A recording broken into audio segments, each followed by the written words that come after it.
हरे कृष्णा। प्रजाजनों द्वारा प्रथु का स्वागत। राजा प्रथु का स्वागत। इसमें 1 to 10 श्लोक तक यही बताया गया है कि प्रजाजन किस तरह से, प्रजा जो भी है किस तरह से महाराज प्रथु का स्वागत कर रही है।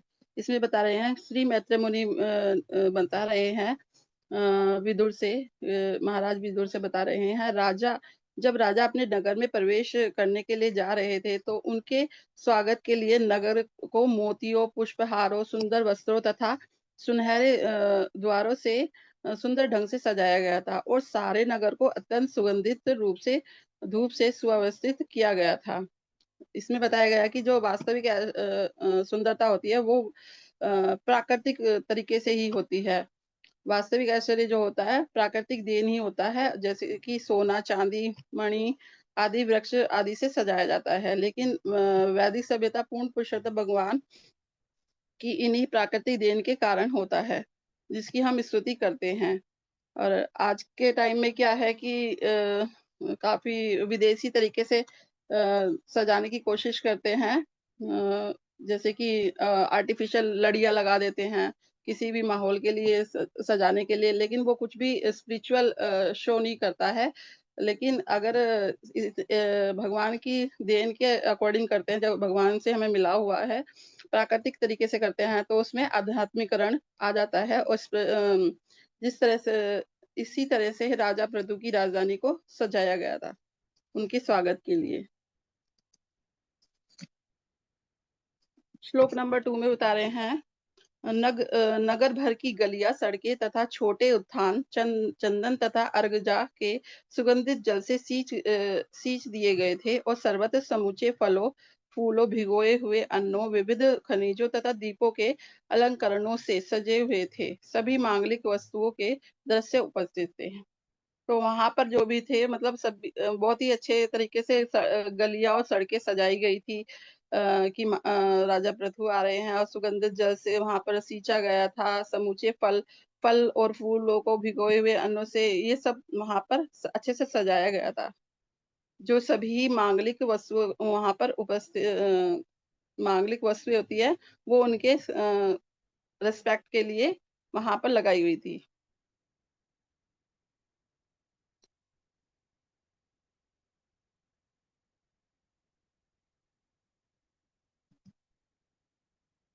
श्लोक नंबर 3। चौराहों पर फलों तथा फूलों के गुच्छे एवं केले के खंभे तथा सुपारी की टहनियां गई थी। यह सारी सजावट मिलकर अत्यंत आकर्षक लग रही थी। तो वहां पर क्या, सब बड़े बड़े चौराहे थे, तो वहां पर फूल बिखेरे गए थे, फूलों के गुच्छे लगाए और केले के खंभे सजाए गए थे अच्छे से। तो बहुत ही अच्छा लग रहा था, क्योंकि सभी प्राकृतिक चीजें थी, तो वो काफी अच्छी लग रही थी।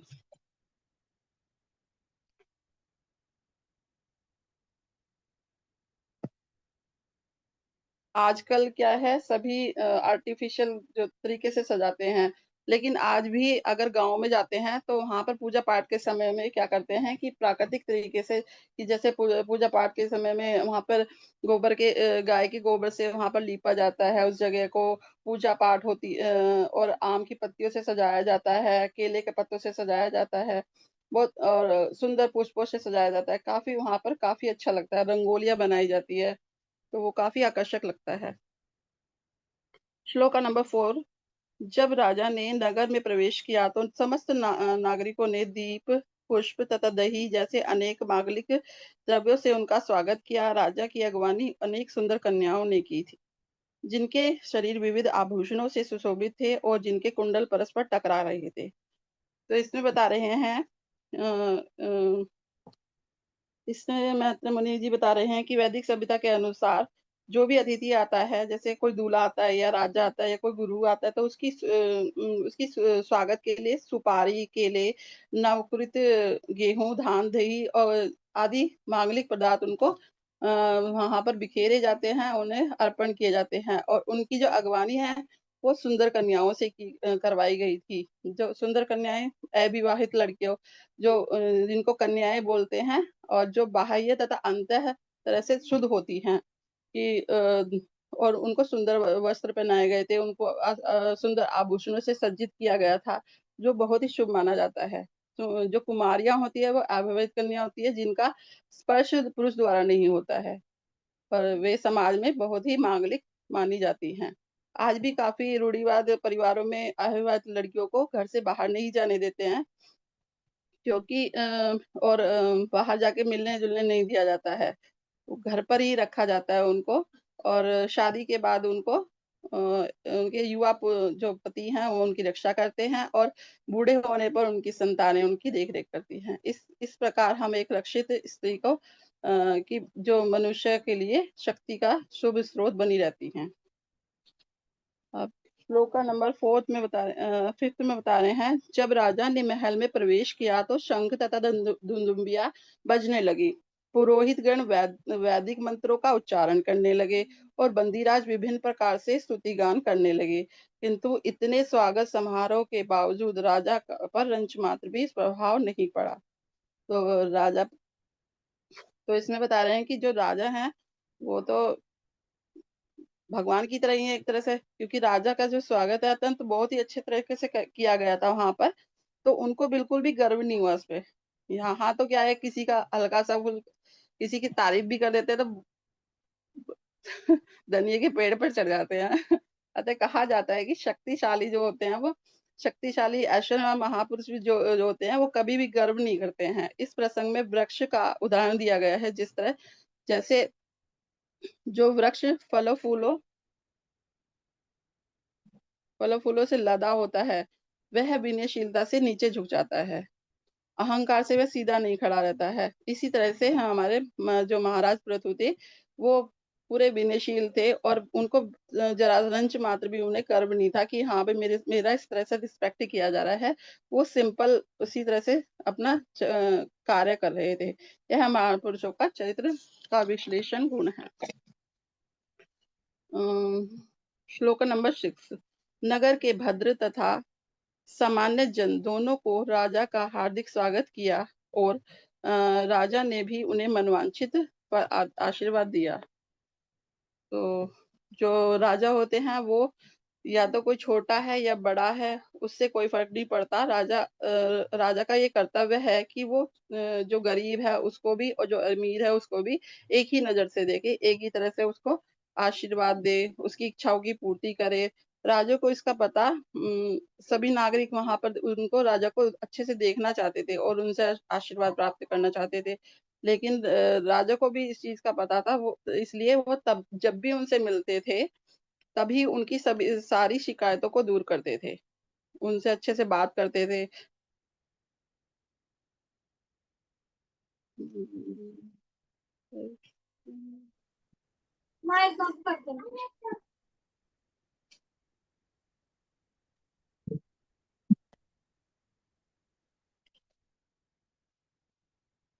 श्लोक नंबर 7। राजा प्रथु महानतम से भी महान पुरुष थे, अतः वे सबके पूज्य थे। उन्होंने पृथ्वी पर शासन करते हुए उनके अनेक प्रशंसनीय कार्य किए, और अत्यंत उदार बने रहे। ऐसी महान सफलता करके तथा सारे ब्रह्मांड में अपनी कीर्ति फैलाकर अंत में वे पूर्ण पुरुषोत्तम भगवान के चरण कमलों को प्राप्त हुए। तो इसमें बता रहे हैं कि मतलब राजा प्रथु को महान से भी महानतम से भी ऊपर बताया गया है, कि इन सबसे बढ़कर बताया गया है, क्योंकि यहाँ महानतम अर्थ होता है महानतम से भी महान। तो यहाँ पर जो महाराज थे, महाराज प्रथु एक क्षत्रिय भी थे, और वे अपने क्षत्रिय धर्म का पूर्ण रूप से पालन कर रहे थे। इसी प्रकार ब्राह्मण, वैश्य तथा शूद्र भी अपने अपने कार्य का सुचारू रूप से निर्वाह कर सकते थे।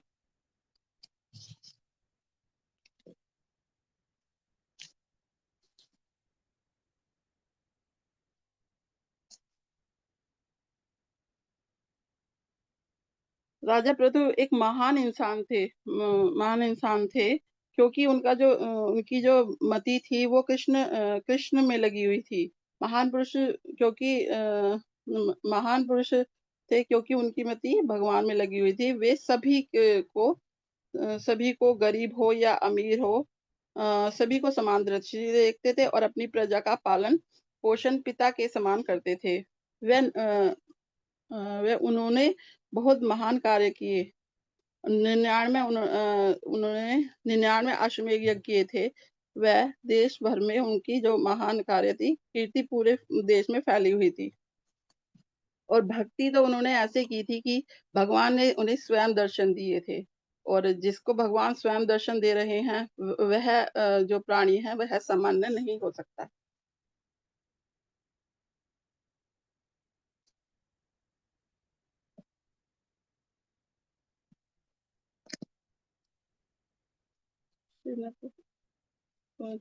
श्लोका नंबर 8। श्लोका नंबर 8 में श्रीला सूत गोस्वामी ने आगे बताते हैं कि ऋषियों के नायक शौनक शौनक जी। इसमें ये पूछ सकते हैं कि ऋषियों के नायक कौन है, तो इसमें शौनक जी को बताया गया है। संसार भर में अत्यंत योग्य, महिमा मंडित तथा जगत भर में प्रशंसित आदि प्रथु राजा प्रथु के विविध कार्यों के विषय में श्री मैत्र मुनि को इस प्रकार कहते हुए सुनकर महान भक्त विदुर ने अत्यंत विनीत भाव से उनकी पूजा की और निम्न निम्न अनुसार प्रश्न किया।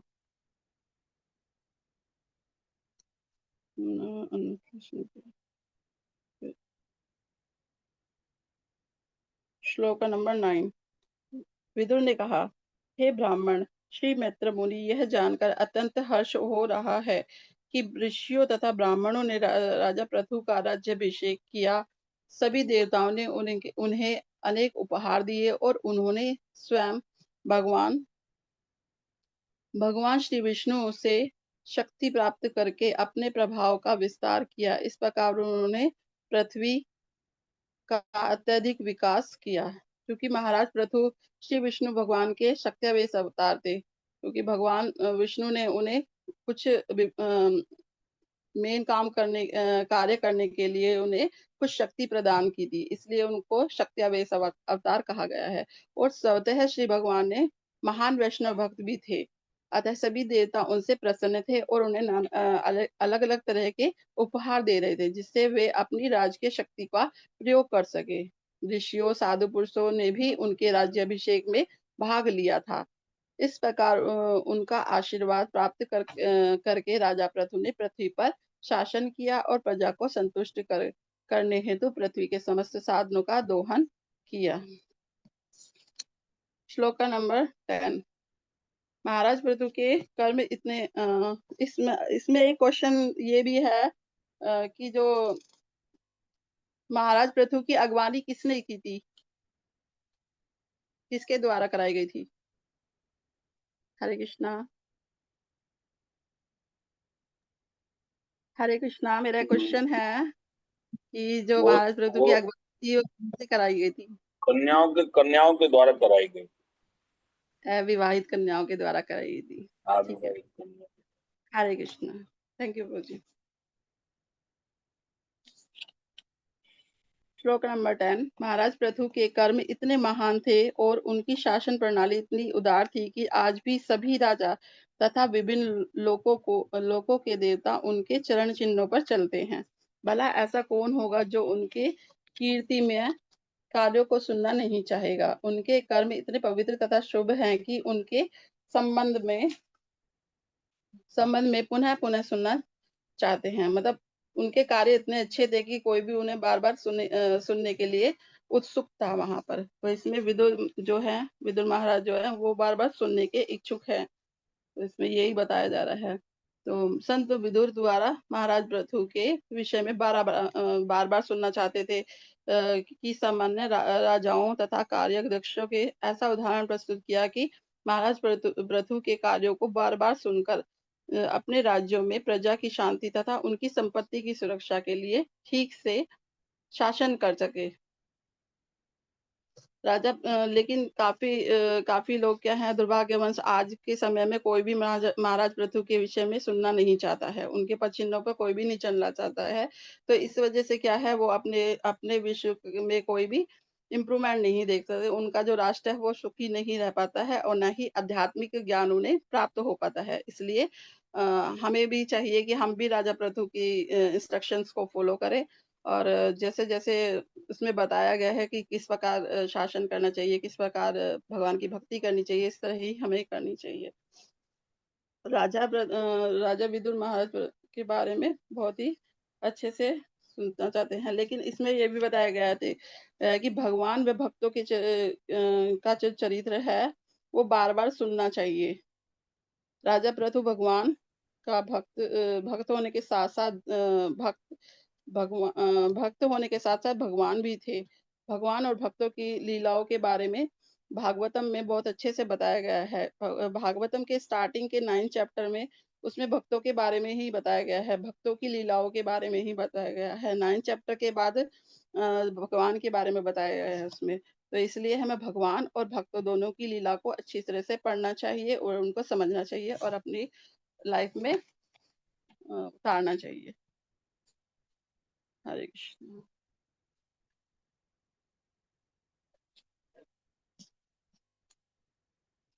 अ, श्लोका नंबर श्लोका नंबर 11।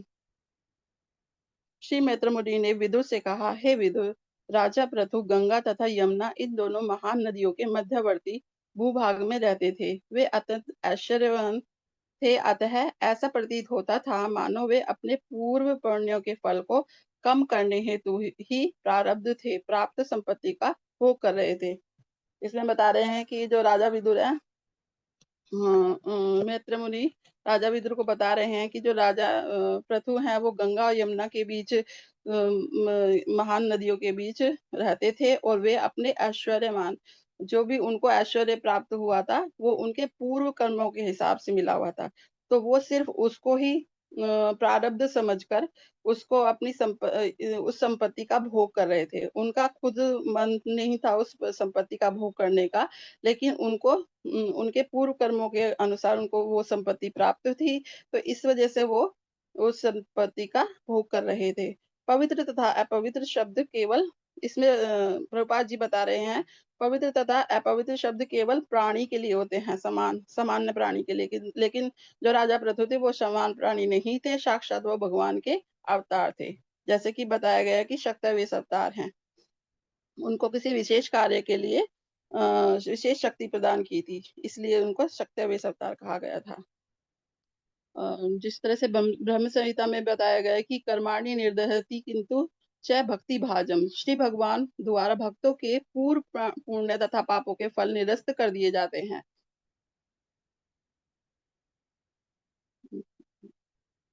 अब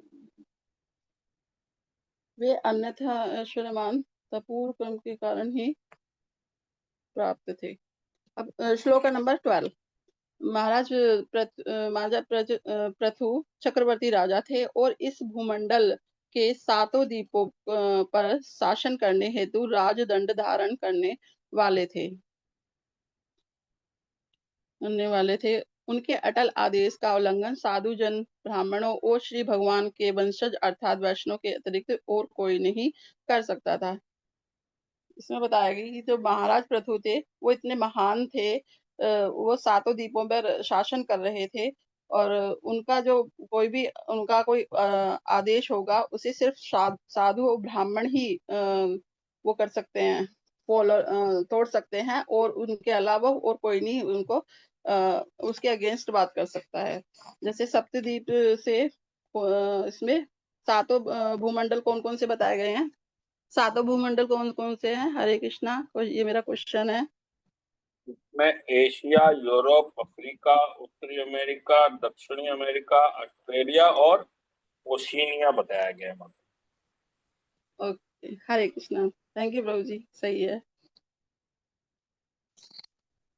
आधुनिक युग में लोगों की यह भ्रांत रहती है कि वैदिक काल में या प्रागैतिक काल में अमेरिका तथा संसार के अन्य कोई भूभाग का पता नहीं चलता था। महाराज पृथु ने तथाकथित प्रागैतिक काल में कई हजार वर्ष पूर्व शासन किया था। मतलब कोई लोग ये बोलते हैं कि वो वाला टाइम तो था ही नहीं, उस टाइम तो ये सब था ही नहीं, राजा प्रथु वगैरह ये अमेरिका वगैरह में संसार वगैरह में है ही नहीं। लेकिन इसमें बताया गया कि प्रागैतिक काल में राजा प्रथु ने शासन किया था। और यहाँ यह स्पष्ट किया गया है कि उस काल में संसार के सभी भागों का न केवल पता था, वरन एक ही राजा प्रथु द्वारा शासित भी थे।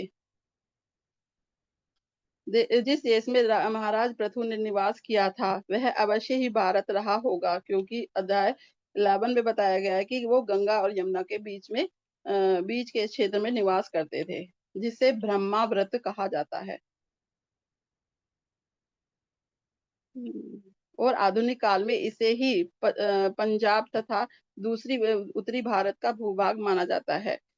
इस प्रकार यह स्पष्ट है कि कभी भारत के राजाओं ने समूचे संसार पर राज्य किया और उनकी संस्कृति वैदिक थी। उनकी संस्कृति जो थी वो पूरी अच्छी तरह से वैदिक काल के लिए थी। महाराज प्रथु जो थे वो ब्राह्मण कुल से थे और जो वैदिक ज्ञान को बहुत अच्छे से जानते थे, विद्वान पंडित थे। यहाँ अन्य वैष्णवों पर अधिकार न था जो वैदिक ज्ञान के ऊपर थे। श्लोका नंबर 13। एक बार राजा प्रथु ने महान यज्ञ संपन्न करने का व्रत लिया, जिसमें ऋषि, ब्राह्मण, उच्चतर ग्रह मंडल के देवता तथा बड़े बड़े राजश्री एकत्र हुए थे। इसमें प्रभुपाद जी बता रहे हैं कि सबसे महत्वपूर्ण बात यह है कि यद्यपि राजा प्रथु का निवास स्थान गंगा और यमुना के मध्य था, किंतु उनके उस महान यज्ञ में देवताओं ने भी भाग लिया था, जो यह बताता है कि पहले देवतागण इस ग्रह में आया करते थे। इसी प्रकार अर्जुन, युधिष्ठिर तथा अन्य अनेक महापुरुष उच्च लोकों की यात्रा किया करते थे। इस प्रकार उपयुक्त विमान तथा अंतरिक्ष यानों द्वारा लोकांतर में संचार किया जाता था। इसमें यह भी बताया गया कि जो राजा का दायित्व होता है वो यज्ञ करना होता है, जिससे कि प्राकृतिक आपदा से बचा जा सके और बारिश कराकर अनाज उगा सके, जिससे प्रजा के लिए पर्याप्त धन धान्य उपस्थित हो जाए। लेकिन कलयुग में हम संकीर्तन करके ही प्राकृतिक आपदा को दूर कर सकते हैं। इसी प्रकार हमें कृष्ण भावना भावित होकर करना चाहिए। हरे कृष्ण कृष्ण कृष्ण हरे हरे, हरे राम राम राम हरे हरे। और इसी प्रकार हम सभी सुख रह सकते हैं और अपने साथ वालों को भी खुशी दे सकते हैं। श्लोक नंबर 14। उस महान सभा में महाराज प्रथु ने सर्वप्रथम समस्त सम्मान्य अतिथियों की उनके पदों के अनुसार यथा योग्य पूजा की। फिर वे उस सभा के मध्य में खड़े हो गए और ऐसा प्रतीत हुआ मानो तारों के बीच में पूर्ण चंद्रमा का उदय हो गया है। इसमें यह बताया गया कि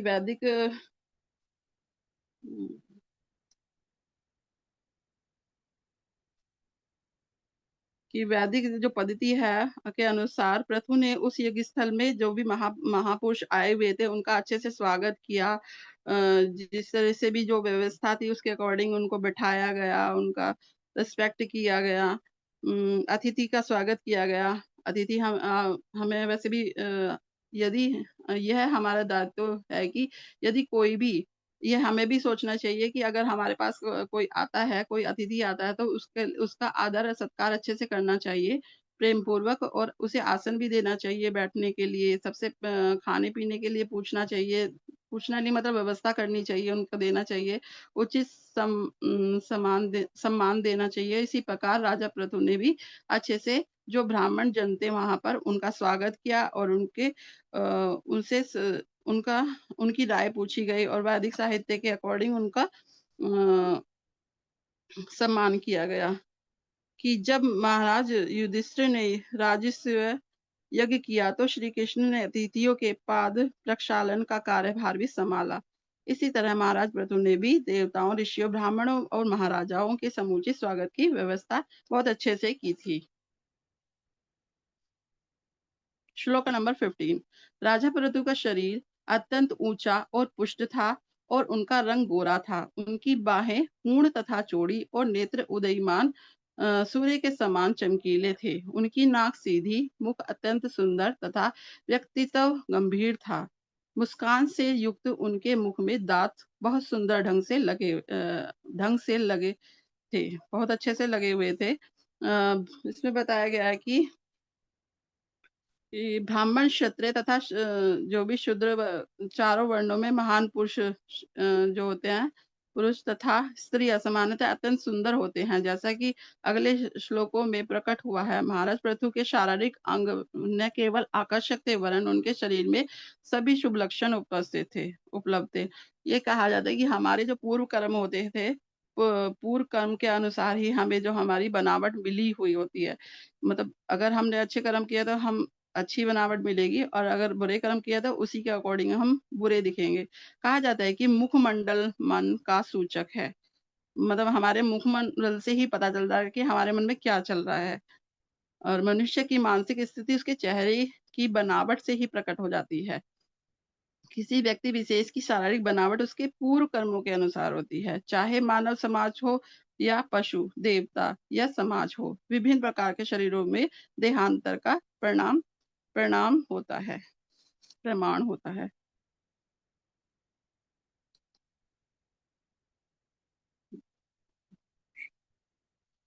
श्लोक नंबर 16। महाराज पृथु की छाती चौड़ी थी, उनकी कमर अत्यंत स्थूल तथा उनका उदर बल पड़े हरे हुए। कृष्णा माता जी। हाँ माता जी। जी थोड़ा समय का भी ध्यान दीजिए, क्योंकि आगे के जो पार्ट है वो काफी लंबा है और अभी तो आपका आधा घंटा भी हो चुका है, तो थोड़ा माता जी थोड़ा जल्दी करने का प्रयास करिए। मेरा तो कंप्लीट होने वाला है, बस थोड़ा सा ही रह रहा है। मैं थोड़ा कम ही लेती हूँ टाइम। हरे कृष्णा। महाराज आप जो माता पृथु। जी इसको रीड कर रहे हैं ना, उसको रीड करने की हाँ जगह जी। जो डायरेक्ट आपको बताना है बस डायरेक्ट उसको बता सकते हैं। ब्रीफ में बताना है, क्योंकि हम किसी को एक्सप्लेन ऐसे नहीं कर रहे, क्योंकि सब लोग पढ़ के आए हैं, हम ऐसा मान रहे हैं, है ना। उस अकॉर्डिंगली आपको प्रेजेंट करना है मतलब, ठीक है। मतलब जैसे अभी आप क्या कर रहे हो ना, उसके परपेट को, सॉरी, ट्रांसलेशन को रीड कर रहे हैं फिर उसको समझा रहे हैं, तो डायरेक्ट मतलब बता दीजिए कि उसके अंदर हम ये चीजें ब्रीफली बताना चाह रहे हैं, ठीक है। ठीक है प्रभु जी। ठीक। महाराज पृथु तो हो गया।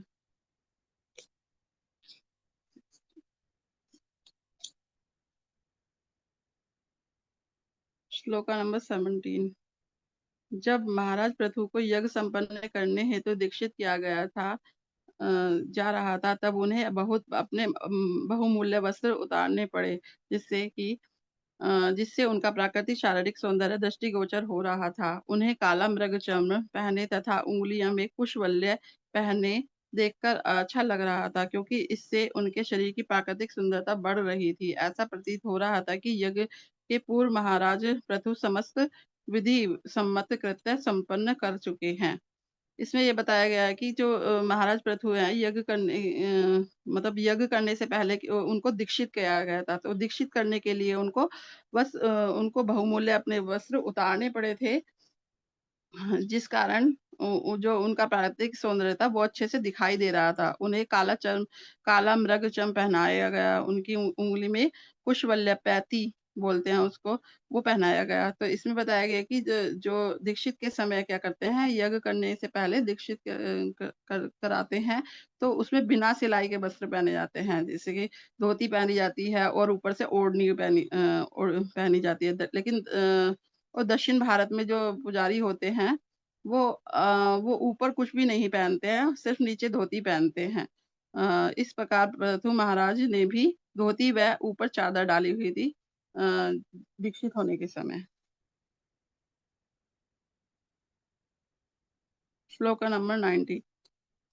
महाराज पृथु की वाणी अत्यंत सुंदर, अलंकारिक भाषा से युक्त, सुस्पष्ट तथा श्रुति मधुर थी। उनके शब्द अत्यंत गंभीर तथा अर्थवान थे। वो मतलब जो भी बोल रहे थे बहुत ही स्पष्ट बोल रहे थे और बहुत ही उनकी जो वाणी थी सुंदर थी। ऐसा लग रहा था कि ऐसा प्रतीत हो रहा था मानो बोलते समय वे परम सत्य संबंधी अपनी निजी अनुभूति व्यक्त कर रहे थे, जिससे वहां पर उपस्थित सभी लोग लाभ उठा सके। तो उनकी जो शारीरिक बनावट थी अत्यंत सुंदर थी, और उनकी वाणी भी बहुत सुंदर थी और बहुत ज्यादा ओजस्वी थी। शब्द अलंकारिक भाषा थे और सुनने में मधुर लग रहे थे, विनम्र थे, सुस्पष्ट थे। इस वजह से सभी अच्छे से सुन पा रहे थे।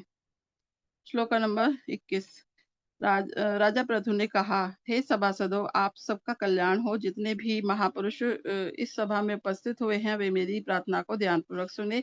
जो भी व्यक्ति वास्तव में कुछ जानने योग्य है,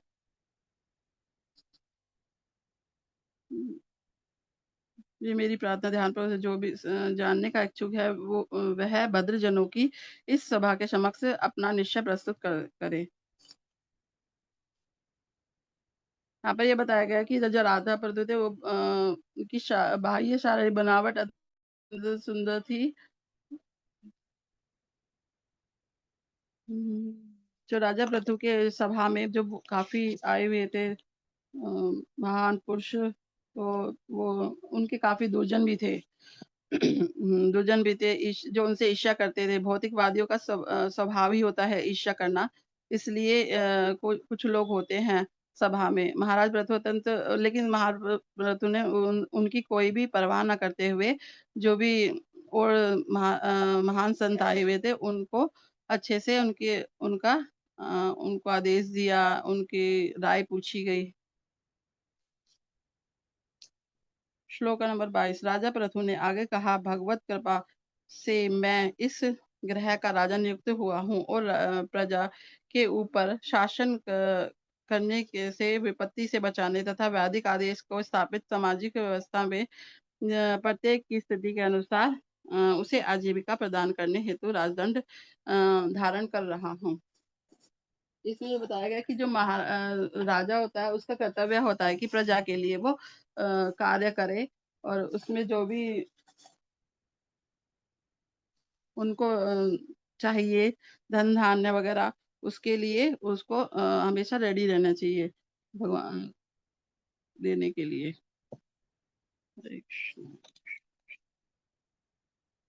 श्लोक नंबर 23। महाराज पृथु ने कहा, मेरा विचार है कि राजा के कर्तव्य पालन करने से वैदिक ज्ञान के वक्ताओं द्वारा वर्णित अभिष्ट उद्देश्य प्राप्त कर सकूंगा। यह गंतव्य निश्चय ही भगवान की प्रसन्नता से प्राप्त होता है जो समस्त नियमित होता है।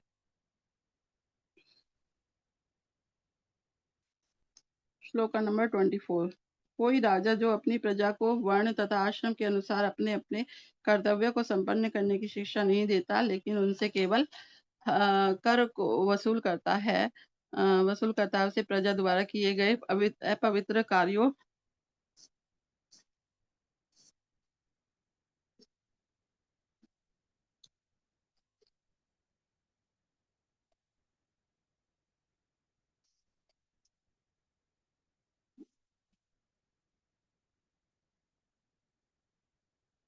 के लिए दंड भोगना होता है। ऐसी अवनीति के साथ ही राजा की अपनी संपदा को भी खो देता है। इसमें यह बताया गया कि राजा होने का कर्तव्य ये है कि वो प्रजा के लिए कार्य करे, कर्तव्य निभाए, केवल अपने पद पर बना ना रहे, कुछ कार्य भी करे। उसे अपने राज्य के अंतर्गत लोगों को सिखाना चाहिए कि वर्ण आश्रम धर्म का कैसे निर्वाह करना है, और राजा ऐसे आदेशों को बताता है कि कर वसूल करता है। तो अगर वो बिना कुछ करे ही कर वसूल करता है तो उसकी जो अपनी संपत्ति है वो भी नष्ट हो जाती है।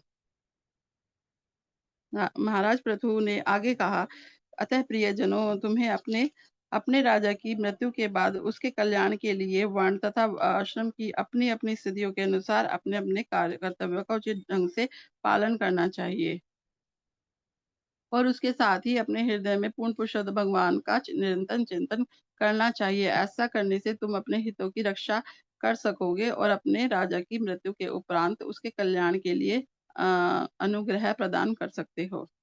श्लोक में अधोक्षज दी है शब्द अत्यंत महत्वपूर्ण है, जैसे कृष्ण, जिसका मतलब है कृष्ण भावना व्रत।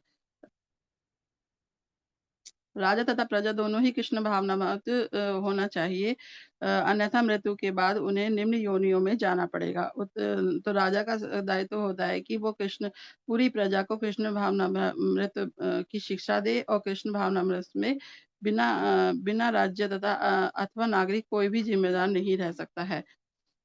तो महाराज पृथु ने नागरिकों को विशेष रूप से अनुरोध किया कि वे कृष्ण भावना भावित हों, और उन्हें यह सिखाने हेतु अत्यधिक उत्सुक थे। श्लोक नंबर 26। मैं समस्त शुद्ध अंतःकरण वाले देवताओं, पितरों तथा साधु पुरुषों से प्रार्थना करता हूँ कि वे मेरे प्रस्ताव का समर्थन करें, क्योंकि मृत्यु के पश्चात किसी भी कर्म का फल इसके कर्ता, आदेशकर्ता तथा समर्थक के द्वारा समान रूप से भोग्य होता है। इसमें बताया गया है कि हम जो कृष्ण भावना में तो होंगे, तो वो सिर्फ यही नहीं कि हम इसी जन्म में, हम मृत्यु के बाद भी उसको यूज कर सकते हैं, मतलब वो हमारे साथ मृत्यु के बाद भी रहेगा, और अगले जन्म में भी हम उसे अपना सकते हैं। हरे कृष्णा सर। माता जी कंप्लीट हो गया। हरे कृष्णा। हरि थैंक यू माता जी। हरि बोल। हरि बोल, हरि हरि बोल, हरि बोल। हरि बोल, हरि बोल, हरि बोल, हरि बोल, हरि बोल। हरे कृष्णा। सभी भक्तों को मेरा सादर प्रणाम। ये अभी आगे का चैप्टर में की सेवा मुझे मिली है, तो मैं उसे करने का प्रयास करूंगी, और इसमें जो भी त्रुटि हो तो उसके लिए मुझे क्षमा करिएगा। हरे कृष्ण। इसमें ओम नमो भगवते वासुदेवाय, ओम नमो भगवते वासुदेवाय, ओम नमो भगवते वासुदेवाय।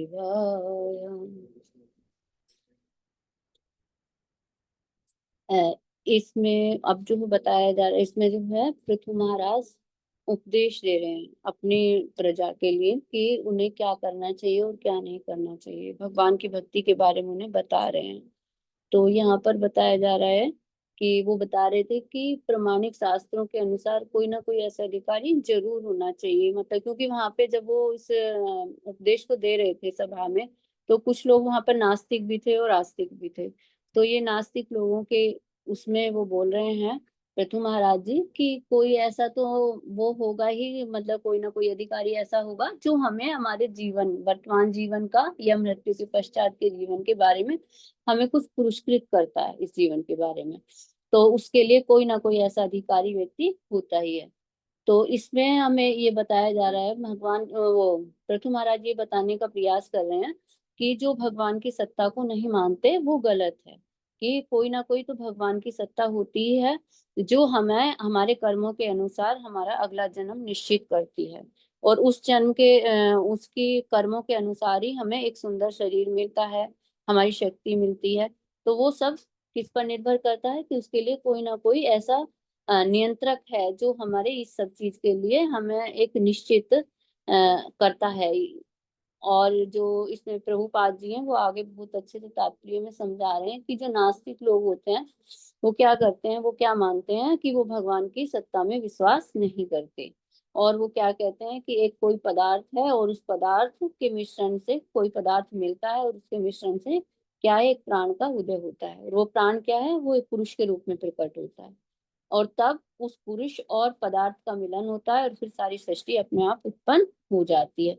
तो ये सब चीज गलत है कि जब तक कोई वस्तु, जब हम कोई देखते हैं कि कोई वस्तु बनती है तो उसका कोई, मतलब जब किसी की रचना होती है तो उसका कोई ना कोई रचनाकार अवश्य ही होता है। और फिर इसमें प्रभुपाद जी ने आगे से समझाया, क्योंकि वो यही कह रहे हैं ना पृथु महाराज की हमें क्या करना चाहिए कि भगवान की शक्ति को मानना चाहिए, भगवान को समझना चाहिए। तो वो यही समझा रहे हैं कि हर व्यक्ति का कर्तव्य है कि वह अपने कार्यों को, व्यक्तिपरक कार्यों को तो करे, लेकिन उसके साथ साथ भगवान को प्रसन्न करने के लिए भी कोई ना कोई प्रयास करे। जैसे अर्जुन के विषय में बताया कि अर्जुन का उदाहरण लेते हैं हम, कि जैसे अर्जुन ने किया था कि अर्जुन क्षत्रिय थे और उनका धर्म क्या था, युद्ध करना, और उन्होंने युद्ध तो किया लेकिन किसके लिए किया, भगवान की प्रसन्नता के लिए। तो इसलिए हमें जो भी कार्य कर रहे हैं हम अपने कार्य तो करें, लेकिन उसे हमें भगवान को सेंटर में रख के करना चाहिए और भगवान को प्रसन्न करना चाहिए। 28 श्लोका इसमें बताया है कि पृथु महाराज बताते हैं कि जो शुद्ध भक्तों का हमें अनुकरण करना चाहिए, कि जो शुद्ध भक्त हैं उनके आचरण को देख के उनके जैसा वो करते हैं उनका हमें अनुकरण करना चाहिए। और जब हम उनका अनुकरण करते हैं तो मतलब हमारे जो कार्य हैं और जो हमारी चेतना है वो शुद्ध हो जाती है। तो प्रमाणिक जो शास्त्र हैं उनके प्रमाण तो हमें मिलते ही हैं, साथ ही साथ जो शुद्ध भक्त होते हैं उनके आचरण से हम और भी अच्छे से सीख सकते हैं। तो उसमें जो शुद्ध भक्त हैं वो कौन है, जैसे मनु, उत्तानपाद, ध्रुव और प्रियव्रत, अंग, प्रहलाद, बलि महाराज।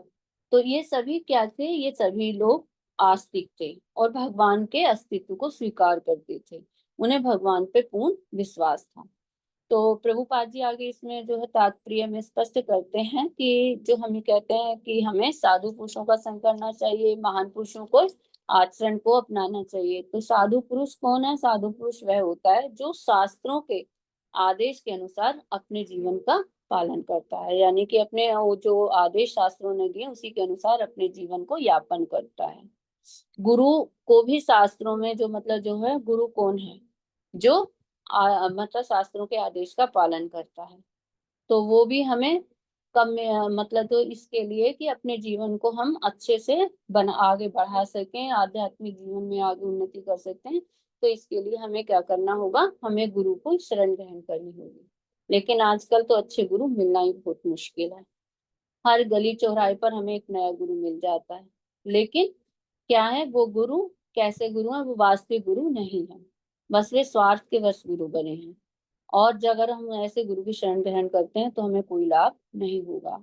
हमें अगर अपनी आध्यात्मिक उन्नति करनी है तो उसके लिए हमें प्रमाणिक गुरु की शरण लेनी चाहिए।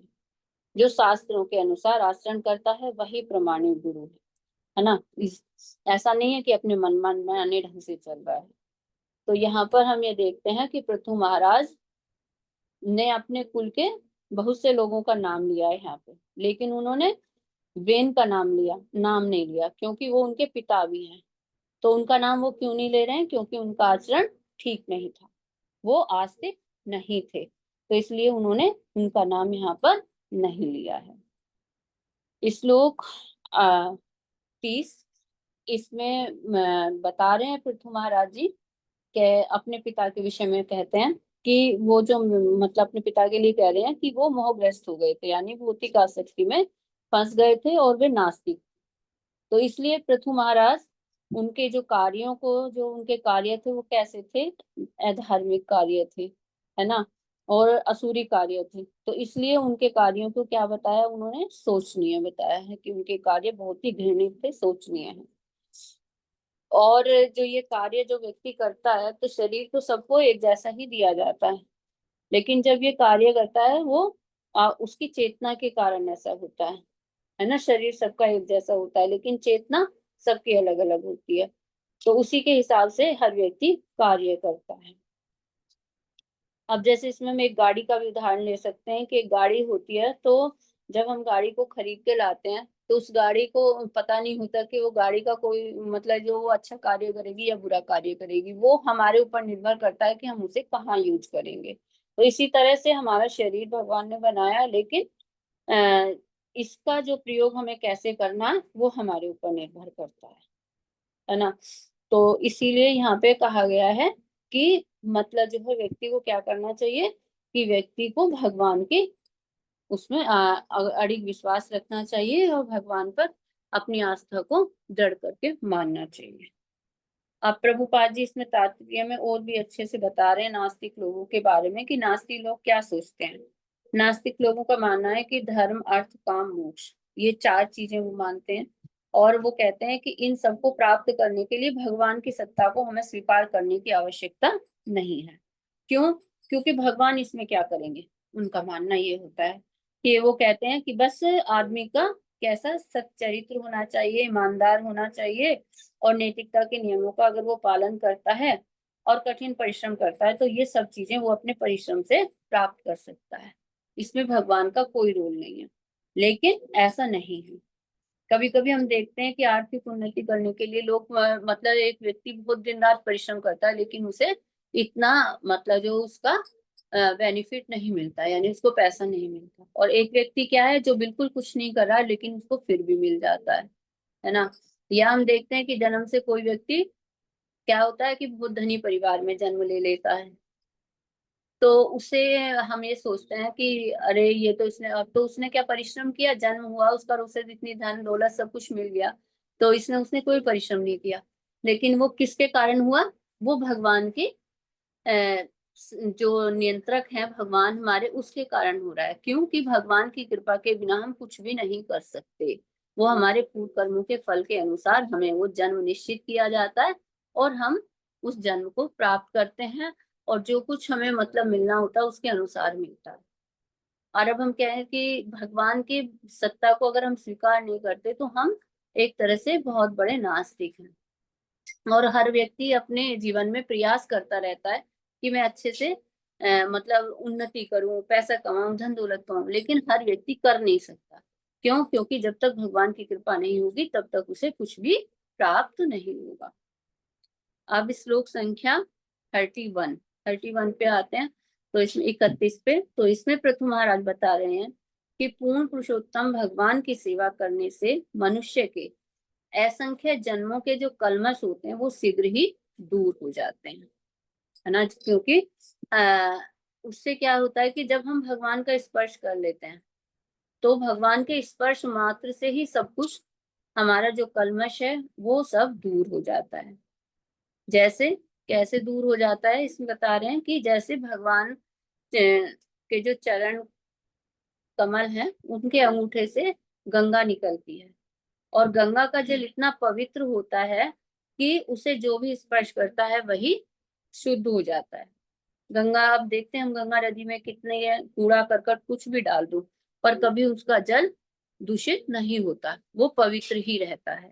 इसी तरह से मतलब भगवान का अगर हम नाम का जप करते हैं, भगवान की सेवा करते हैं, तो उसी तरह से हमारा मन भी स्वच्छ हो जाता है और हम आध्यात्मिक उन्नति कर पाते हैं।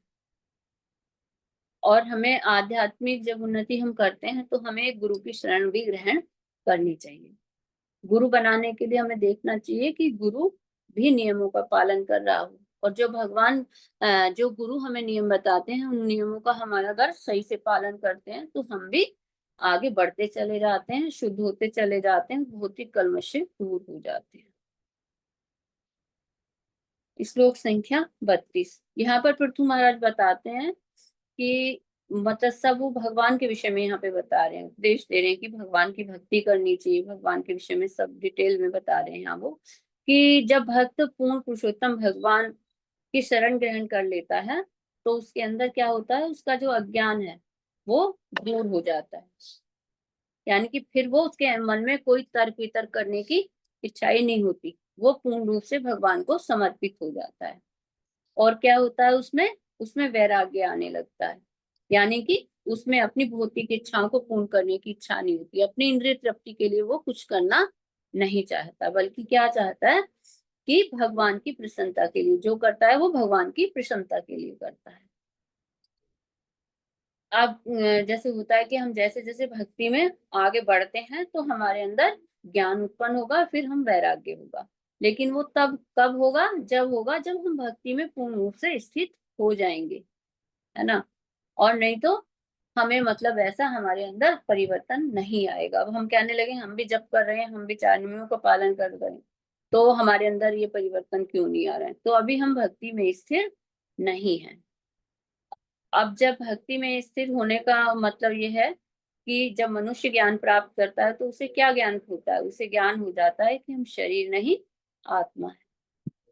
और जब हम आत्मा के उस पे लेवल पे सोचने लगते हैं तो हमारे अंदर वैराग्य यानी इंद्रिय तृप्ति की जो हमारी इच्छाएं हैं इंद्रिय तृप्ति के लिए, वो सब अपने आप ही कम होती चली जाती हैं। और जो भक्त है वो जो भी कर्म करता है वो क्या करता है, भगवान को सेंटर में रख के करता है। जैसे हम मानते हैं कि भोजन प्राप्त करता है, भोजन हम करता है वो, तो किस लिए करता है कि पहले भोजन बनाता है, भगवान को भोग लगाता है और फिर उसको प्रसाद के रूप में ग्रहण करता है। योग कितने प्रकार के बताए जाते हैं, कोई बता सकता है?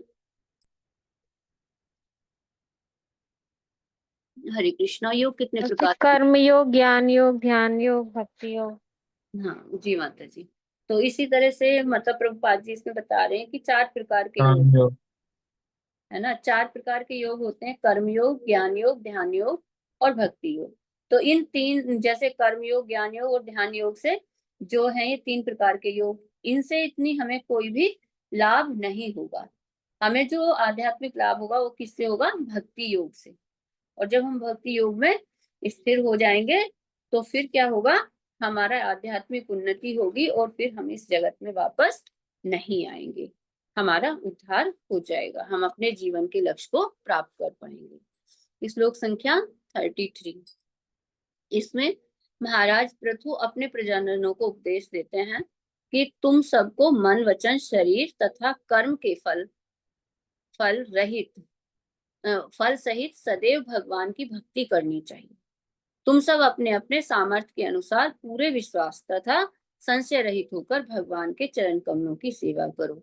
ऐसा करने से तुम्हें निश्चय ही अपने जीवन उद्देश्य की प्राप्ति होगी।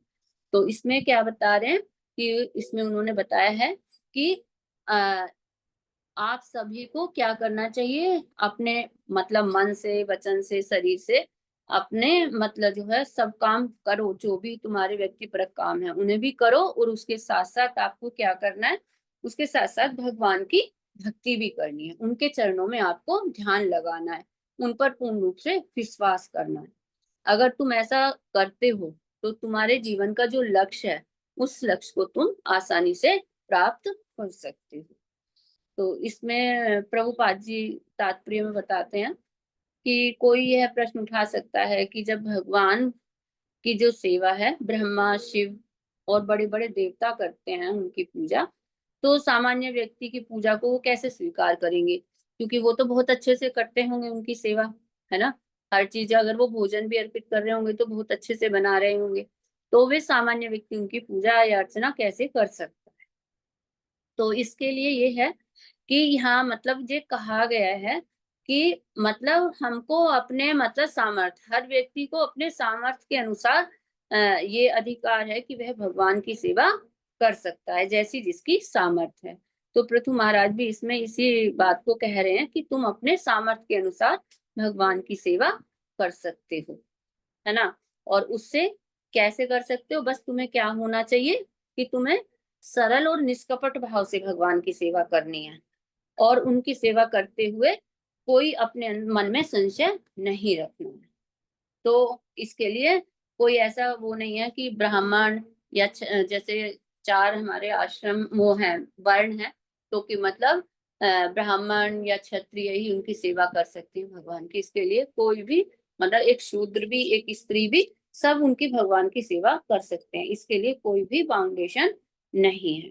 पूर्ण पुरुषोत्तम भगवान जो है सभी के मतलब सेवा भाव को देखते हैं वो, और उसको वो एक्सेप्ट करते हैं, स्वीकार करते हैं।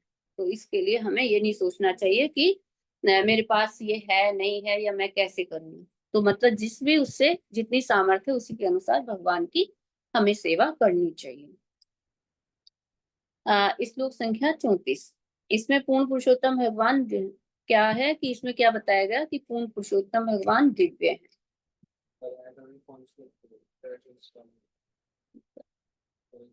तो पूर्ण पुरुषोत्तम भगवान को क्या बताना है? पृथ्वी महाराज ने बताया कि भगवान दिव्य हैं, वे भौतिक नहीं है, है ना। और फिर भी क्या करते हैं वे कि जो हम भौतिक लोग, हम जो भी भौतिक वस्तु देते हैं उन्हें, उन सबको वो स्वीकार करते हैं। क्यों स्वीकार करते हैं? क्योंकि उनसे उन्हें जब वे स्वीकार करते हैं तो वो मतलब जैसे ही हम भगवान को मतलब ये भौतिक चीजें भी ऑफर कर रहे हैं तो उससे क्या होगा कि धीरे धीरे हम मतलब जो है उनकी भक्ति में अग्रसर होंगे और हम शुद्ध होते चले जाएंगे और हम आध्यात्मिक पथ जो है हमारा, उस पर हम अग्रसर होते चले जाएंगे, आगे बढ़ते चले जाएंगे। अब जैसे कोई भी हम यज्ञ करते हैं तो यज्ञ करने का उद्देश्य क्या है कि भौतिक लाभ प्राप्त करने के लिए हम यज्ञ करते हैं। तो उसके साथ साथ हम भौतिक लाभ तो हमें प्राप्त होता ही है, लेकिन इससे भगवान भी प्रसन्न होते हैं, है ना। भगवान श्री विष्णु को प्रसन्न करने के लिए हम अगर छोटा सा भी प्रयास करते हैं तो वह भी भक्ति है। और उस भक्ति के छोटे छोटे प्रयास से ही हम धीरे धीरे दिव्य होते चले जाते हैं और हमारे अंदर शुद्धता आती चली जाती है। तो इसमें विष्णु पुराण में 3.8.9 में बताया है कि विष्णु आराध्यते पंथा, कि परमेश्वर को प्रसन्न करने हेतु जो कुछ भी किया जाए, चाहे वह भौतिक हो या आध्यात्मिक हो, है ना, उसे वास्तविक यज्ञ ही समझना चाहिए। और ऐसे यज्ञ करने से मनुष्य को भौतिक बंधन से मुक्ति मिल सकती है, यानी कि हम भौतिक बंधन के इस बंधन से छुटकारा पा सकते हैं। फिर श्लोक संख्या 35, इसमें पूर्ण पुरुषोत्तम भगवान सर्वव्यापी हैं, किंतु वे सभी के शरीरों में भी रहते हैं आत्मा के रूप में, है ना। तो ये बताया गया है कि पूर्ण पुरुषोत्तम भगवान सर्वव्यापी हैं। ये सभी जानते हैं हम कि भगवान सर्वव्यापी हैं और वो सभी के हृदय के अंदर हमारे उसमें रहते हैं, है ना, आत्मा के रूप में। कैसे, किस प्रकार रहते हैं? जैसे एक लकड़ी होती है, तो लकड़ी का आकार चाहे छोटा हो, बड़ा हो, मोटा हो, पतला हो, है ना, कैसी भी लकड़ी हो, और उस लकड़ी को अगर हम जलाएंगे, चाहे छोटी को जलाएं चाहे बड़ी को, तो उसके अंदर से क्या निकलेगी? उसके अंदर से हमें अग्नि प्रकट होगी, है ना। तो उसी प्रकार से भगवान भी हमारे अंदर, मतलब जो है अंश रूप में, भगवान का अंश रूप हमारे शरीर के अंदर है।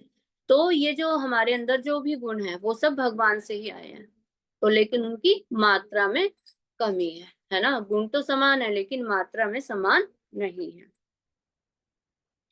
आगे श्लोक संख्या 36, तो यहाँ पर पृथु महाराज 36 हर्षु डालो। यहाँ पर पृथु महाराज कहते हैं कि भगवान सभी यज्ञों के फलों के भोक्ता हैं और वे परम गुरु भी हैं। उन्होंने अपने नागरिकों को भगवान की भक्ति करने का उपदेश दिया। पृथु महाराज ये कहते हुए कह रहे हैं कि मतलब भगवान सभी यज्ञों के भोक्ता हैं और वो परम गुरु भी हैं, और वो कह रहे हैं कि आपको भगवान की भक्ति करनी चाहिए। साथ ही साथ वे अब उन भक्तों को धन्यवाद भी दे रहे हैं जो उन बातों को सुन रहे थे। तो उनको धन्यवाद देते हुए क्या कह रहे हैं कि जो भगवान को प्रसन्न करने के लिए यज्ञ कर रहे थे, है ना, और जो गुरु के पद पर आसीन थे, तो वो क्या थे? वो भगवान के भक्त थे। तो इसलिए उनको भगवान के भक्त जब वे हैं सभी, तो इसलिए वो उनका धन्यवाद कर रहे हैं कि आप सभी भगवान के भक्त हैं और आप मतलब मेरे इस कार्य में सहयोग कर रहे हैं और आपके मार्गदर्शन में मैं सब कार्य कर रहा हूँ और आप लोगों का संग मुझे प्राप्त हुआ, इसलिए वो उनका धन्यवाद करते हैं। श्लोक संख्या 37, इसमें ब्राह्मण तथा वैष्णव बहुत से ब्राह्मण तथा वैष्णव बहुत सम्मान्य होते हैं, क्योंकि उनके अंदर सहिष्णुता, तप और ज्ञान ये गुण होते हैं, और इन गुणों के कारण ही उन्होंने क्या कहा, वे किससे कि एक राजकुल, जो राजकुल है वो बहुत शक्तिशाली होता है, तो उससे भी वे शक्तिशाली माने जाते हैं। और जो राजकुल के लोग हैं, मतलब जो राजा है, उसे भी कभी भी एक वैष्णव का और ब्राह्मण को अपनी वीरता नहीं दिखानी चाहिए, अपनी वीरता नहीं दिखानी चाहिए। क्यों? और उनका कभी अपमान भी नहीं करना चाहिए। अगर वो ऐसा करता है तो उससे क्या होगा? उसका अहित होगा। तो इसलिए कभी भी वैष्णव के प्रति अपराध नहीं करना चाहिए, है ना। तो उसकी अगर कोई मतलब वैष्णव के प्रति अपराध करता है तो उससे क्या होगा? उसकी भक्ति रुक जाएगी। अब सुबह के समय हम देखते हैं कि हम प्रतिदिन क्या पढ़ते हैं? सुबह के समय हम करते हैं जब मंगलारती, नाम अपराध, 10 नाम 10 नाम अपराध, 10 नाम अपराध होंगे। हाँ 10 नाम अपराध पढ़ते हैं। तो क्यों पढ़ते हैं? वो हम इसीलिए पढ़ते हैं कि जो ये जो नाम अपराध है वो भी बहुत बड़ा है, और उसके साथ साथ वैष्णव अपराध इससे भी बड़ा है। अब जो ये नाम अपराध पढ़ते हैं हम सुबह को, तो इसमें तीसरा नाम अपराध कौन सा है हमारा? गुरु की गुरु को अवज्ञा, साधारण मनुष्य समझना और हाँ उनकी अवज्ञा करना। हाँ, साधारण तो मनुष्य समझना। हाँ, तो ये ठीक बताया आपने कि गुरु के जो 10 नाम अपराध पढ़ते हैं, उसमें से तीसरा नाम अपराध है हमारा गुरु के प्रति जो हम अपराध करते हैं, कि गुरु की अवज्ञा करना और उसे एक तरह से साधारण मनुष्य समझना बहुत बड़ा अपराध है। तो इसलिए अब हमें कभी भी गुरु की अवज्ञा नहीं करनी चाहिए, और उनके जो भी वो बता रहे हैं उनके बताए हुए रास्ते पर हमें चलना चाहिए, तो हम भक्ति में अग्रसर होंगे। अगर हम ऐसा नहीं करते हैं तो ये हमारा गुरु के प्रति अपराध होता है, और ये अपराध भी वैष्णव अपराध ही है, क्योंकि गुरु भी एक वैष्णव ही है, और अगर गुरु के प्रति हम अपराध करते हैं तो एक वैष्णव अपराध है, और उससे हम क्या होगा कि हमारा जो भक्ति का पथ है वो हमारा अवरुद्ध हो जाएगा। तो इसलिए हमें कभी भी गुरु के प्रति अपराध नहीं करना चाहिए। तो यहाँ पर पृथु महाराज भी यही बता रहे हैं कि ब्राह्मण और वैष्णव बहुत ही पूजनीय हैं, तो उनके प्रति कभी भी हमें अपराध नहीं करना चाहिए, उनके प्रति अपराध से हमें सदा बचना चाहिए। अब इसमें जो प्रभुपाद जी हैं, प्रभुपाद जी ने मतलब तात्पर्य बहुत अच्छे से समझाया है कि जो जो भक्ति है, भक्ति कैसी है, कि कैसे होती है, कि भक्ति को उन्होंने एक लता के समान माना है, कि जो भगवान की जो भक्ति हम करते हैं उसकी उपमा किससे की गई? एक लता से की गई। तो लता जो होती है वो बहुत ही कमजोर होती है ना। वो कहीं भी देखिए, कोई भी बेल जब चलती है, जो लता उसको वैसे उसमें बोलेंगे तो हम बेल भी बोलते हैं, तो उसके लिए कोई तना बहुत मजबूत तो होता नहीं है, तो उसको किसी ना किसी सहारे की जरूरत होती है। तो इसलिए वो किसी का सहारा लेके ही आगे बढ़ती है। तो जो हमारी ये भक्ति है वो किससे आगे बढ़ेगी? हमारी इससे, इसी से आगे बढ़ेगी कि भक्तों के संग से और वैष्णवों के संग से। तो इसलिए हमें कभी भी भक्तों से दूर नहीं रहना चाहिए, और उनके प्रति कभी अपराध नहीं करना चाहिए। ऐसे हमने कई अपराध भी हमें मतलब जो है सुनने में आए हैं, कि जो वैष्णव अपराध करते हैं तो उन्हें उसका बहुत ही मतलब जो है एक तरह से हानि होती है, या मतलब वो भक्ति के पद से नीचे गिर जाते हैं, है ना। तो इसलिए हमें वैष्णव अपराध से तना बचने का प्रयास करना चाहिए। श्लोक संख्या 38 में पृथु महाराज बताते हैं कि पुरातन, शाश्वत तथा समस्त महापुरुषों में अग्रणी पूर्ण पुरुषोत्तम भगवान ने अपनी स्थिर ख्याति के ऐश्वर्य को ब्राह्मणों तथा वैष्णव के चरण कमलों की उपासना के द्वारा प्राप्त किया है, जो समग्र ब्रह्मांड को पवित्र करने वाला है। तो देखिए इसमें पृथु महाराज कितना उससे बता रहे हैं कि जो है पुरातन यानी कि अनंत काल से, और मतलब ये शाश्वत समय से ये है कि जो पूर्ण पुरुषोत्तम भगवान है, खुद भगवान भी ये कह रहे हैं कि जो मेरी जो ये ऐश्वर्य है, जो मैंने ख्याति प्राप्त है, वो सब किसके कारण प्राप्त हुई है? ब्राह्मणों तथा वैष्णव के चरण कमलों की सेवा से प्राप्त हुई है। तो अब यहाँ पर हमारे अंदर एक ये मतलब प्रश्न उठ सकता है कि जो भगवान है तो वो कैसे मतलब जो है ब्राह्मणों की सेवा कर सकते हैं? वो तो सर्वव्यापी हैं, पर परम है, और उनसे तो मतलब उन्हें क्या जरूरत है मतलब वैष्णव की और ब्राह्मणों की सेवा करने की? तो वो किस लिए कर रहे हैं सेवा? तो उसका उदाहरण हम देखते हैं कि जब भगवान द्वारिका में थे तो वहां पर नारद मुनि आए, तो उन्होंने क्या किया कि नारद मुनि के चरण कमलों पे कि उन्होंने सेवा की, उसमें चरणों कमलों में अपने मस्तक को झुकाया था, है ना, और उनका सम्मान किया था। क्यों? क्योंकि वो एक वैष्णव और परम वैष्णव और ब्राह्मण थे। फिर जो है उनके मित्र जो सुदामा है, उनके घर पर आते हैं तो वो उनके चरण कमलों के धोते हैं और उन्हें अपनी सैया पर बिठा लेते हैं। वे भगवान है और वो दरिद्र ब्राह्मण है, तब भी उनका इतना सम्मान कर रहे हैं। और इसके साथ साथ तो वो भगवान है, लेकिन युधिष्ठिर और कुंती महारानी का वो बहुत सम्मान करते हैं, क्योंकि युधिष्ठिर महाराज को बड़े भाई और कुंती को अपनी बुआ मानते हैं, तो वो बहुत आदर करते हैं। और जब युधिष्ठिर महाराज ने यज्ञ किया तो उन्होंने अतिथियों के जूते उठाने की और झूठन पत्तल उठाने की सेवा ली थी। तो ये कार्य भगवान क्यों कर रहे हैं? तो ये कार्य भगवान कोई भौतिक लाभ के लिए नहीं कर रहे हैं, बल्कि ये कार्य भगवान हमें शिक्षा देने के लिए कर रहे हैं कि हमें भी वैष्णव का और अपने ब्राह्मणों का बहुत ही सम्मान करना चाहिए। इसमें भगवत गीता में भगवान स्वयं कहते हैं कि महापुरुष जैसा आचरण करते हैं तो और लोग उसका अनुकरण करते हैं। यानी कि जैसा आदर्श हम प्रस्तुत करते हैं तो दूसरे लोग उसको वैसे ही उसका अनुसरण करते हैं। तो हम जितना जिसके विषय में अधिक अच्छे आचरण करते हैं। अब इसको हम ऐसे भी समझ सकते हैं कि जैसे एक परिवार है, उसमें अगर कोई माता पिता बहुत अच्छे भगवान के भक्त हैं या मतलब बड़ों का मान सम्मान करते हैं, तो बच्चे भी देख देख के वैसा ही आचरण करते हैं। तो इसे सिखाने की जरूरत नहीं पड़ती, वो आचरण देख के स्वयं ही सीख जाते हैं। और इसमें फिर ये भी बताया गया है कि प्रभुपाद जी ने स्पष्ट किया है कि जैसे ही भगवान के विषय में हम बातें करते हैं, है ना, और भगवान की लीलाओं को सुनते हैं, तो उससे क्या होता है, उससे पूरा ब्रह्मांड उतना ही अधिक अधिक पवित्र होता चला जाता है। इसीलिए तो हमें कहा जाता है कि हमें प्रचार प्रसार करना चाहिए, जिससे कि ये समाज मतलब धीरे धीरे सुधरेगा तो ये पवित्र होता चला जाएगा। अब श्लोक संख्या है 39। श्लोक संख्या 39 में क्या बताते हैं पृथु महाराज? पृथु महाराज यहाँ पे बता रहे हैं कि भगवान पूर्ण रूप से स्वतंत्र हैं, वे सभी जीवों के हृदय में निवास करते हैं। तो यहाँ पर क्या बता रहे हैं? यहाँ पर बता रहे हैं कि भगवान को कैसे प्रसन्न किया जाए।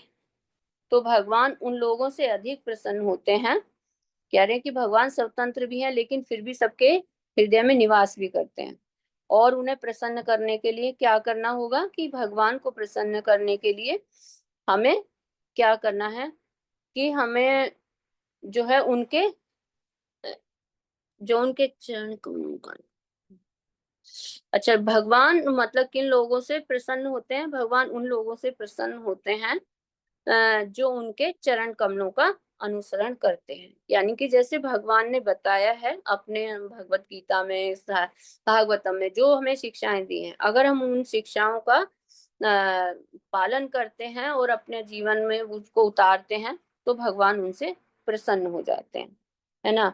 ब्राह्मण तथा वैष्णव की सेवा हमें करनी चाहिए, क्योंकि भगवान ने खुद बताया है कि हमें वैष्णव और ब्राह्मण की सेवा करनी है। तो अगर हम ब्राह्मण और वैष्णव की सेवा करते हैं तो भगवान प्रसन्न होते हैं। क्योंकि भगवान को वैष्णव और ब्राह्मण बहुत प्रिय हैं और ब्राह्मण को और वैष्णव को भगवान बहुत प्रिय हैं। तो इसको हम ऐसे समझ सकते हैं जैसे हम अपने परिवार में होते हैं तो हमारे परिवार वाले हमें बहुत प्यार करते हैं और हम अपने परिवार वालों को बहुत प्यार करते हैं। तो ये आदान प्रदान हो रहा है। तो इसी तरीके से वो बता रहे हैं, भगवान कहते हैं कि जो वैष्णव की और ब्राह्मणों की सेवा करता है तो वे बहुत मुझे प्रिय हैं। तो हम भगवान को प्रसन्न कर सकते हैं किससे? वैष्णवों की और भक्तों की सेवा करके। श्लोक संख्या 40, यहाँ पर ब्राह्मणों तथा वैष्णव की सेवा का महत्व बताया गया है। क्या महत्व बताया गया है? कि अगर हम ब्राह्मणों की और वैष्णव की सेवा करते हैं तो जो हमारे हृदय में कलमश है वो तुरंत दूर हो जाता है और हम भौतिक आसक्ति से मुक्त हो जाते हैं। क्यों होते हैं भौतिक आसक्ति से मुक्त? हम इस तब होते हैं क्योंकि जो हमारे हृदय में जो लोभ मोह माया का कलमश था वो दूर हो जाता है, तो अपने आप ही हमारी आसक्ति कम हो जाती है। भौतिक जगत में ब्राह्मणों की सेवा से बढ़कर कोई भी सकाम कर्म नहीं है। यानी कि ब्राह्मण की सेवा करना ही बहुत बड़ा कर्म है, हमें करना चाहिए। लेकिन और इससे क्यों करना चाहिए? क्योंकि इससे देवता भी प्रसन्न होते हैं। और देवताओं के प्रसन्न करने का मतलब है कि जैसे हम देवताओं को प्रसन्न करने के लिए अनेक यज्ञ करते हैं, और अगर हमारे ब्राह्मणों की सेवा करने से देवता प्रसन्न हो जाते हैं तो ये हमारे लिए बहुत आसान हो जाता है ना। और जो लेकिन आज के जो युग में हमें मतलब जो ऐसे ब्राह्मणों का मिलना, वैष्णव का मिलना भी बहुत मुश्किल है।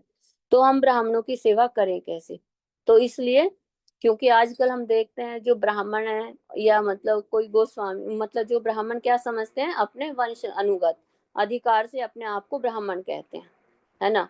और वो कहते हैं कि हम ब्राह्मण हैं, कि एक मतलब वो जाति के हिसाब से, कि एक ब्राह्मण के घर में जिसका जन्म हुआ वो ब्राह्मण है, जबकि जो शास्त्रों के अनुसार ब्राह्मण वो है जो ब्राह्मण के जैसा आचरण करता है।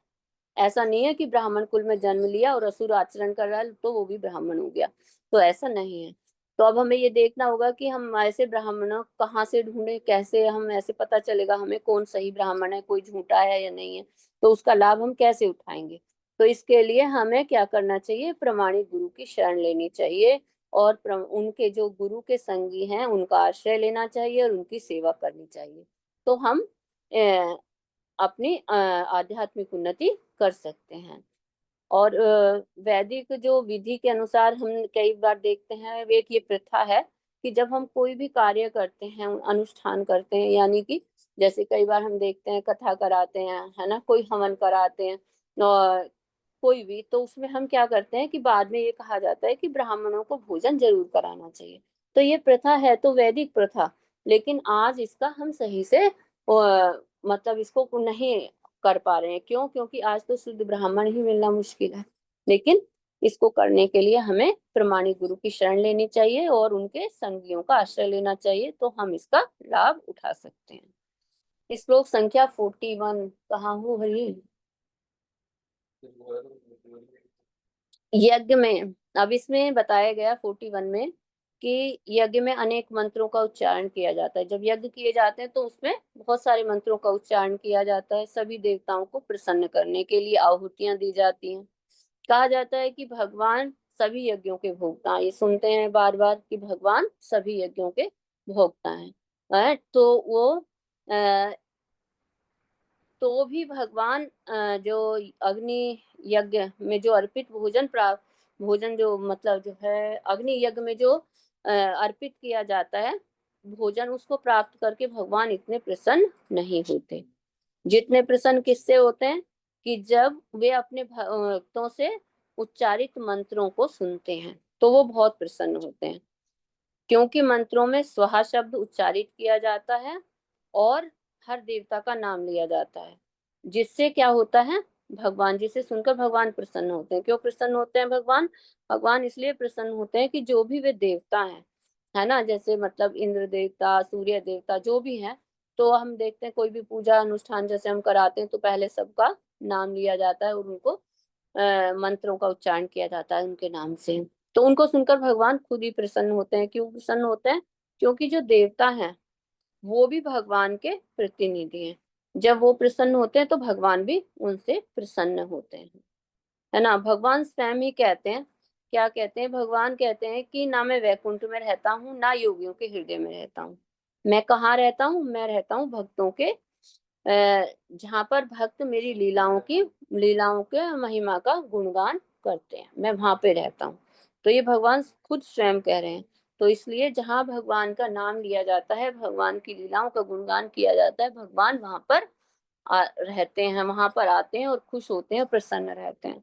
तो हमें भगवान की लीलाओं का गुणगान करना चाहिए, जिससे भगवान प्रसन्न हो और हमारी आध्यात्मिक उन्नति हो सके।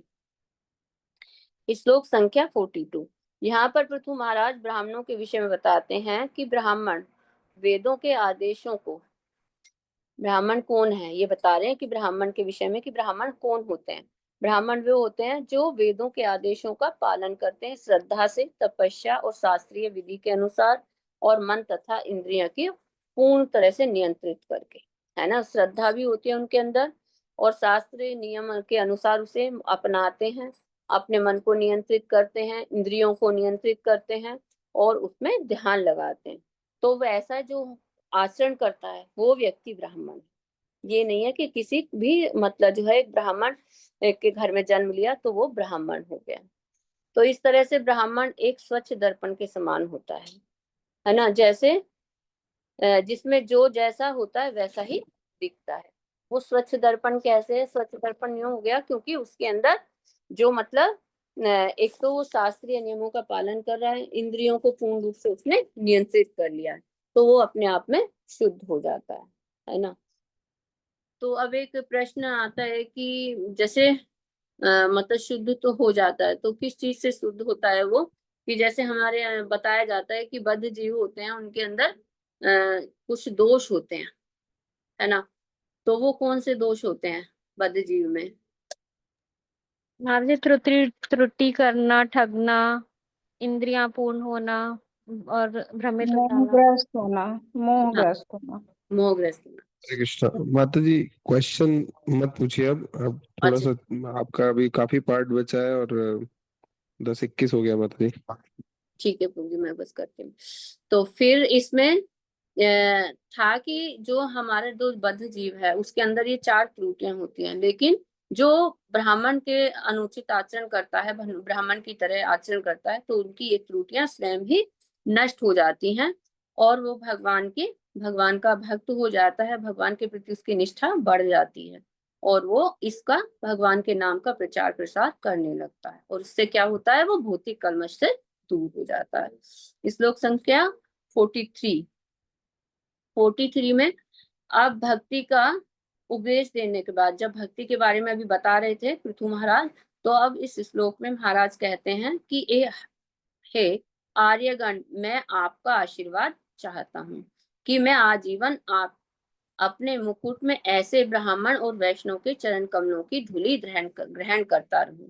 तो यहाँ पर क्या कहने का तात्पर्य है, राजा का कहने का तात्पर्य है कि हे जो ब्राह्मण थे वहां पे, वैष्णव थे, उन सब से वो कह रहे हैं कि आप मुझे आशीर्वाद दीजिए कि मैं आप सबका संग मुझे प्राप्त होता रहे और मैं आपके बताए हुए आदेशों के अनुसार आचरण करता रहूं, है ना, और आपका सदा सम्मान करता रहूं, जिससे मेरे जो ये सभी पाप कर्म हैं वो सब दूर हो जाएं और मैं पाप कर्मों के फल से मतलब जो है स्वच्छ हो जाऊं, मुक्त हो जाऊं और उत्तम तथा वांछित गुणों से परिपूर्ण हो जाऊं, यानी मेरे अंदर गुणों का विकास हो जाए और मेरी ये त्रुटियां दूर हो जाएं।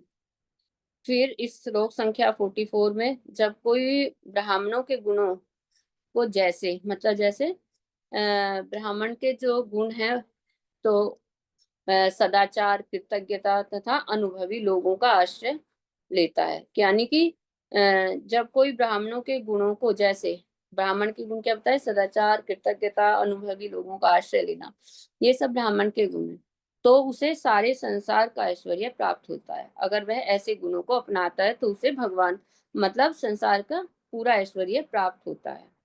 और अब वो कह रहे हैं पृथु महाराज, तो मैं भी यही चाहता हूँ कि आप पूर्ण पुरुषोत्तम भगवान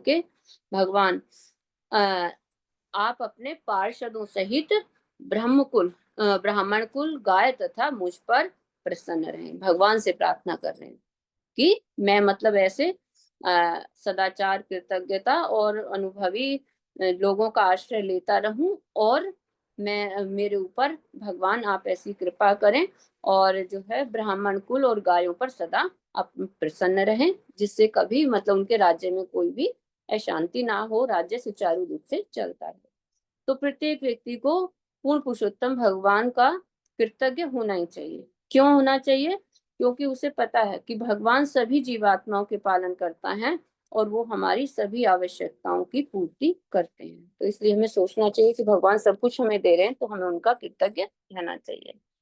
श्लोक संख्या 55 अब मैत्रेय मुनि विदुर जी से कहते हैं, है ना, अब मैत्रेय मुनि बोल रहे हैं यहाँ से, तो वो विदुर जी से क्या कहते हैं, विदुर जी से कह रहे हैं कि राजा पृथु को इस प्रकार कहते हुए सुनकर सभी देवता, पितृलोक के निवासी, ब्राह्मण तथा उस सभा में उपस्थित साधु पुरुषों ने अपनी शुभकामनाएं देते हुए साधु साधु कहा, यानी कि वो बहुत प्रसन्न हुए और साधु साधु कहने लगे। आगे 46 श्लोक संख्या 46 में उन सब ने कहा कि वेदों का निर्णय पूरा हुआ, कि वेदों का यह निर्णय पूरा हुआ कि पुत्र कर्म से मनुष्य स्वर्ग लोकों को जीत सकता है। राजा पृथु का जो पिता वेन था वो बहुत ही पापी और अधर्मी था, इसलिए ब्राह्मणों ने उसे शाप दिया और वो मारा गया और नरकीय जीवन भोग रहा था। लेकिन अब अपने पुत्र महाराज पृथु के द्वारा जो धार्मिक कार्य किए गए उसके कारण उसका नरकीय जो अंधकार में जीवन था वह उससे उबर गया। तो इसमें मतलब ये बताया गया कि जैसे हम कहते हैं कि किसी की मतलब जो है शादी हम करते हैं और गृहस्थ जीवन में प्रवेश करना है, तो जैसे हमने पढ़ा था प्रभुपाद जी बताते भी हैं कि तब तक पिता नहीं बनना चाहिए जब तक उसे ये ना हो कि वो अपने पुत्र को जन्म देगा और उस पुत्र को क्या बनाएगा, वैष्णव बनाएगा, भगवान की सेवा में लगाएगा। तो यहाँ पे यही बताया गया है कि एक जो अच्छा पुत्र होता है, वैष्णव पुत्र होता है, उसका कर्तव्य है कि अगर कोई मतलब उसका पिता किसी कारण से है ना नरकीय जीवन भी भोग रहा है, तो वो ऐसे कर्म करे जिससे वो उसको भी वहां से उबार सके। तो इसके हमारे उसमें बहुत सारे उदाहरण भी मिलते हैं। ये अगले श्लोक में भी उदाहरण दिया गया है कि इसमें 47 में कि यहाँ हिरण्यकश्यप का उदाहरण दिया गया है। तो इसमें बता रहे हैं कि जिस तरह से हिरण्यकश्यप ने अपने पाप कर्मों से पूर्ण पुरुषोत्तम भगवान की सत्ता को स्वीकार नहीं किया था और वह नरकीय जीवन में के अंधकार में प्रविष्ट हो गया था, किंतु उसके जो पुत्र थे, महान पुत्र प्रहलाद महाराज, उनकी कृपा से उसका उद्धार हो गया और वह भगवान के धाम को वापस चला गया। तो एक अच्छा जो पुत्र होता है, वो पुत्र का यही कर्तव्य है कि वह अपने पिता को मतलब उससे नरकीय जीवन से उबार ले। 48 में बताया गया है कि जो सभी साधु थे, ब्राह्मण थे, वो सब महाराज पृथु के ये उपदेश सुनकर, उसकी बातें सुनकर बहुत खुश हुए और उन्होंने क्या कहा, वो कह रहे थे कि हे वीर श्रेष्ठ, हे पृथ्वी के पिता, वो ऐसे बोले कि हे पृथ्वी के पिता, आप दीर्घायु हो, कि आपकी आयु बहुत लंबी हो, क्योंकि आप समस्त ब्रह्मांड के स्वामी परमेश्वर के प्रति अत्यधिक भक्ति है। कि वो क्या क्यों कह रहे हैं, क्योंकि तुम बहुत ही भगवान की भक्ति करने वाले हो, भक्त हो, तुम्हारी दीर्घ आयु हो और तुम इस पृथ्वी के पिता हो, यानी कि पृथ्वी के पिता, पृथ्वी पर जो शासन कर रहे हो, और वो तुम्हारा जो शासन तुम एक पिता की तरह कर रही हो, अपनी प्रजा का बहुत ख्याल रख रहे हो, ध्यान रख रहे हो, हर उसकी हर तरह से सुरक्षा कर रहे हो, जो भी उसकी जरूरतें हैं उसको पूरा कर रहे हो। तो भक्त में अपनी दृढ़ भक्ति के कारण सदा मतलब जो भक्त जो होता है, जैसे दीर्घायु यहाँ पे कहा उन्हें, तो यहाँ पे प्रभुपाद जी इसमें स्पष्ट कर रहे थे तात्पर्य में कि जो भक्त जो होता है वो दीर्घायु ही होता है, उसकी कभी मृत्यु नहीं होती, क्योंकि वह अपनी भक्ति के कारण सदा जीवित रहता है। जैसे प्रहलाद महाराज है, ध्रुव महाराज है, वो आज हम कब उनकी मृत्यु हो गई, लेकिन वो आज भी अपनी ख्याति में जीवित हैं। तो ऐसे ही भक्त सदा जीवित रहता है। श्लोक संख्या 49, इसमें जो सभी श्रोता थे, सभी सुनने वाले थे, वे राजा पृथु को अपनी कीर्ति परम शुद्ध है। तो वहां पर श्रोताओं ने कहा कि हे राजा पृथु, आपकी कीर्ति परम शुद्ध है, यानी कि जो आपकी ख्याति है वो शुद्ध है, उसमें कोई दोष नहीं है, क्योंकि आप ब्राह्मणों के स्वामी भगवान की महिमा का उपदेश देते हैं। क्योंकि भगवान को ब्राह्मणों का स्वामी कहा जाता है, तो कह रहे हैं कि आप उनकी भक्ति की महिमा का उपदेश दे रहे हैं और आप बहुत भाग्यशाली हैं। और हम भी भाग्यशाली, हम वो कह रहे हैं अपने आप को कि हम बहुत भाग्यशाली हैं कि हमें आप जैसे स्वामी, यानी कि हमने आपको राजा के रूप में प्राप्त किया है। और क्या कह रहे हैं, हम आपके साथ रह रहे हैं, तो हम एक तरह से ऐसा लगता है हमें कि हम भगवान के प्रत्यक्ष आश्रय में रह रहे हैं। तो वेदों का कथन है कि भगवान का आश्रय कैसे प्राप्त कर सकते हैं हम, कि उनके भक्तों का संग प्राप्त करके ही हम भगवान का आश्रय प्राप्त कर सकते हैं। तो वेदों में ये भी कहा जाता है कि भगवान सभी जीवों के पालक और नायक हैं, और इसी तरह से जो राजा जो होता है वो भगवान का प्रतिनिधि ही होता है।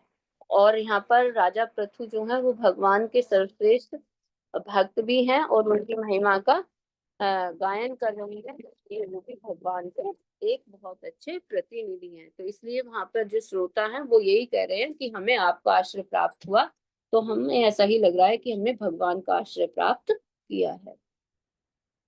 श्लोक संख्या 50, तो इसमें बताया गया है कि राजा का कर्तव्य, राजा का क्या कर्तव्य होना चाहिए। राजा का कर्तव्य है कि वह अपनी प्रजा की रक्षा करे और जीविका कमाने के लिए कर भी प्राप्त करे उससे।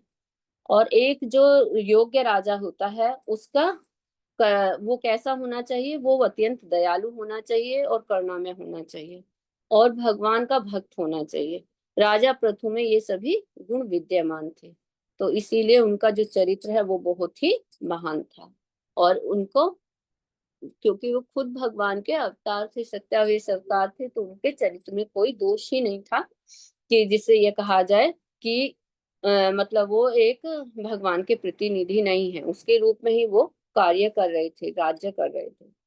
और श्लोक संख्या 51, नागरिकों में आगे जो नागरिक थे, जो प्रजाजन थे, वो आगे फिर क्या कहते हैं, आगे कह रहे थे कि आज हमारी आंखें खुल गई, क्योंकि उन्होंने भगवान की भक्ति का उपदेश दिया, उन्हें समझाया।